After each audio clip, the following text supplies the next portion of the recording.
Among the 40 goaltenders to start in the NHL so far this season, Jonathan Bernier has been just about the worst. His .888 save percentage is third from the bottom, and he's the only goalie among the regulars to win a game in December. Yet, despite his struggles early this season, it's still too soon for the Maple Leafs to give up on Bernier, still too soon for a proper judgment.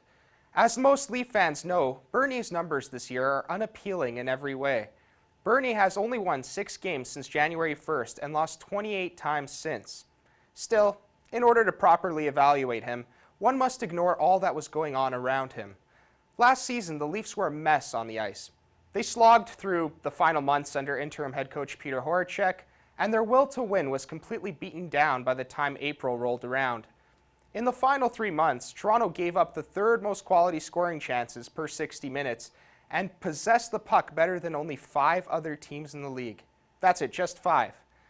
These are hardly ideal conditions for either Bernier or James Reimer to succeed, and neither did. Bernier actually managed to perform pretty well under these defensive efforts before the second half unraveling, which is surprising.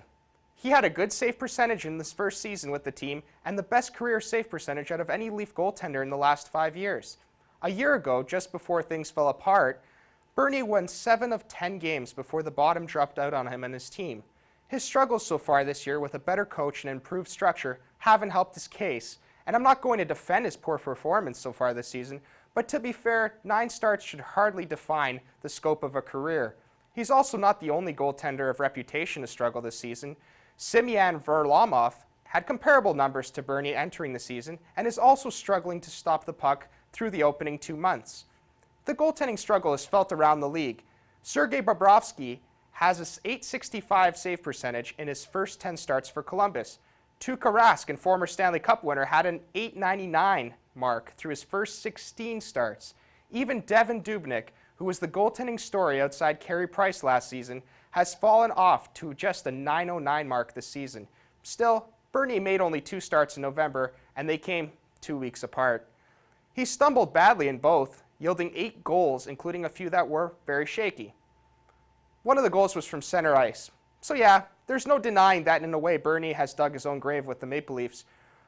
His poor performances were enough to dash whatever remaining confidence coach Mike Babcock had in the goaltender he pushed to be number 1 at the start of the year. But now, Babcock has plainly lost faith in the 27-year-old, opting to send Bernier down to the Marlies.